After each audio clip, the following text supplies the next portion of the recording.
Hello and welcome, bookworms. Welcome to this week's episode of The Contented Narrative. We are looking at, it's on Kindle, The Spite House by Johnny Compton.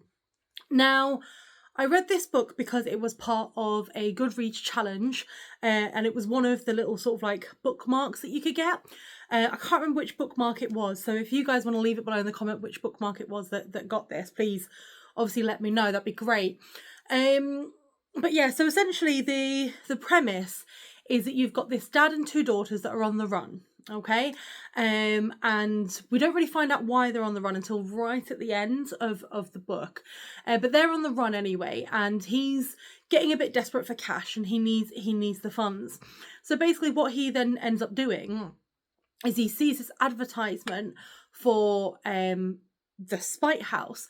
And what it is this eccentric billionaire lady wants this house investigated, essentially, because there's something going on, and she wants someone to live in that house, report everything back to her, and then that's that. So he then he goes to this place and he lives in the house. And it's very sort of it's a supernatural horror. And it is very enjoyable, and I found it a very, very quick read. Now I do know that when I'm reading on Kindle as opposed to paperback, I do find that I am reading things a lot quicker. So I don't know if maybe that had a disadvantage as to why I think it was such a quick read. But I mean, it's only like a couple of 100 pages. And what entails is obviously you're seeing it from the daughters, from the dad. You know, you're seeing these interactions with this sort of like supernatural element. What it means for them, how they've ended up there, the history of the house, what came to be. And honestly, I loved the build up. I didn't feel like it was too slow. I felt like it took it a good enough pace, so I love the build up to it. I really enjoy sort of like the characters themselves, because sometimes I get annoyed when there's like a hidden backstory and you never find out what it is, but you find out what it was with them. So I'm really happy with that. The characters themselves were very well rounded, and when you found out why they're on the run, I'm like, oh my god, that's so good.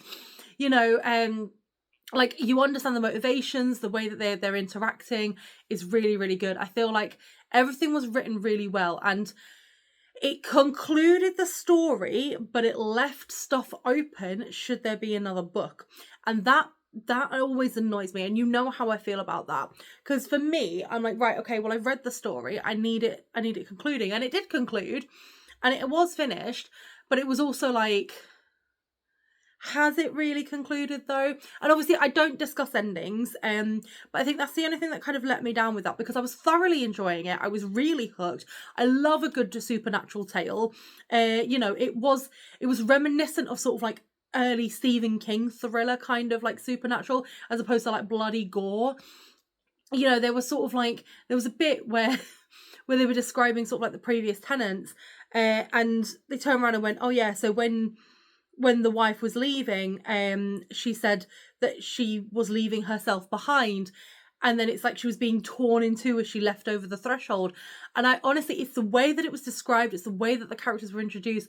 I really, really loved it. And honestly, it's one of those that if it did get made into a film, I would 100% watch it, because it had those elements and it had that feel to it. And it's one of those that, although I was reading it while I was out in America and, with the sunshine around me, I feel like if I'd have been reading it late at night in a corner, I feel like it still would have had the same feeling to it. And I genuinely think you guys need to go out and try it, because it's only a short book, and obviously I got mine on Kindle. But honestly, I'm so grateful that I was looking through those challenges on Goodreads and looking at those bookmarks and going, okay, which book have I not got that I can get?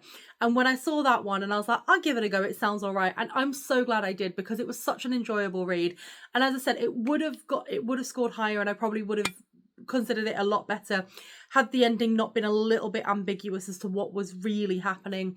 But I can't really say much else, and I'd love to, but please leave it below in the comments if you've read this book. If you've read other stuff by him as well, let me know if it's worth like reaching out and having a read with other things. But thank you so much for your continued support. Put my teeth back in, and remember to always keep it contento.